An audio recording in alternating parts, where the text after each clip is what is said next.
आज की कहानी है खामोशी की चादर। लेकिन कहानी सुनने से पहले चैनल को सब्सक्राइब करें और बेल आइकन को टच करने तक ही आने वाली वीडियोस आप तक पहुंची। उन्वान, खामोशी की चादर। पहला बाब, अधूरी ख्वाहिशात।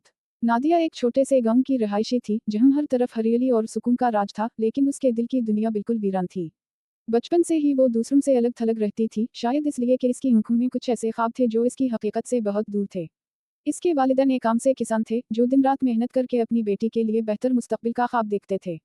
लेकिन नादिया की जिंदगी में कुछ ऐसा था जो उसे कभी खुश होने नहीं देता था। वो अक्सर चुपचाप घंटों खिड़की के पास बैठी रहती, दूर कहीं उफ़क़ को तकते हुए। दूसरा बाब, खामोश आंसू।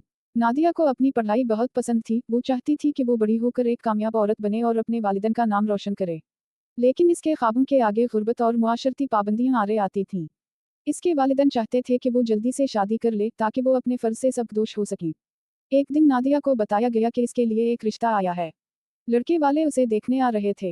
यह सुनकर नादिया का दिल एक बोझ तले दब गया। वो जानती थी कि शादी के बाद उसके ख्वाब हमेशा के लिए दफन हो जाएंगे, मगर वो कुछ बोल ना सकी। वो रात नादिया ने अपनी किताबों के बीच गुजारी, आंसू इसकी आंखों से बहकर किताब के सफ़ों को भिगो रहे थे। वो जानती थी कि अब इसकी जिंदगी में वो खुशियां नहीं आएंगी जिनका वो ख्वाब देखती रही थी। तीसरा बाब, कुर्बानी की राह। लड़के वाले आए और नादिया को पसंद कर लिया। शादी की तारीख मुकर्रर कर दी गई। नादिया के वालिदैन खुश थे, मगर नादिया के दिल में एक अजीब सी वीरानी छा गई थी। वो जानती थी कि इसके ख्वाब अब कभी पूरे नहीं होंगे। शादी के बाद नादिया की जिंदगी बदल गई। वो अपने शौहर और ससुराल वालों की खिदमत में लग गई, लेकिन इसकी आंखों की वो चमक कहीं खो गई थी। वो अपने ख्वाबों को भूल चुकी थी, लेकिन उसके दिल की गहराइयों में एक चुभन हमेशा रही। चौथा बाब, खामोशी की चादर।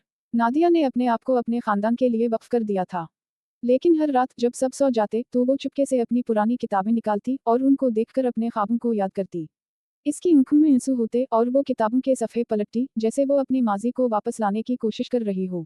वक्त गुजरता गया और नादिया की जिंदगी यूं ही गुजरती गई। उसने अपने दिल के अरमानों को दिल ही में दफन कर दिया था और अपनी जिंदगी को अपनी जिम्मेदारी के लिए वक्फ कर दिया था। वो एक ऐसी औरत बन गई थी जो दूसरों की खुशी के लिए अपनी ख्वाहिशात को कुर्बान कर चुकी थी।